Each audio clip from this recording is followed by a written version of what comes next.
ஆரம்பித்து அவங்க ஒரு கம்பெனி ஆரம்பித்து அந்த ஒரு நினைச்ச டார்கெட் அச்சீவ் பண்ணிட்டாங்கனாக்கா, ஒரு லெவல் அச்சீவ் பண்ணிட்டாங்கனாக்கா, அந்த என்டர்பிரனர் வந்து நெக்ஸ்ட் லெவலுக்கு நெக்ஸ்ட் டார்கெட்டை வச்சு முன்னேறணும்னு சொல்கிறாங்க.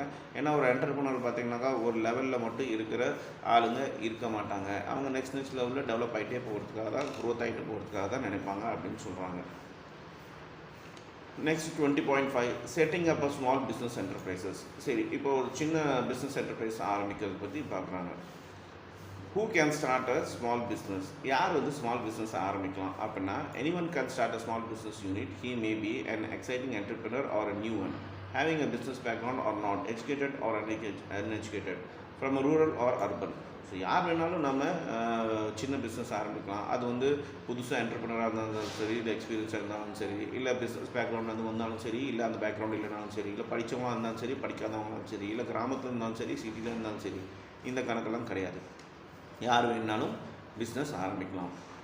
Arrange of finance.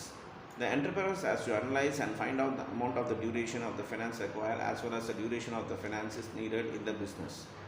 The entrepreneurs require business money to buy machinery, building raw materials, pay wages to labor, etc. Money spent on buying machinery, building equipments, etc. It is known as fixed capital.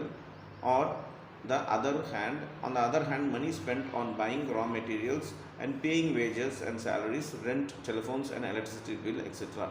is known as working capital.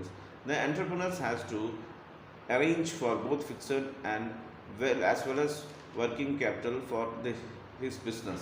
The finance can be raised by self-contribution or by borrowing from banks and other financial institutions. Money can also be borrowed from friends and relatives.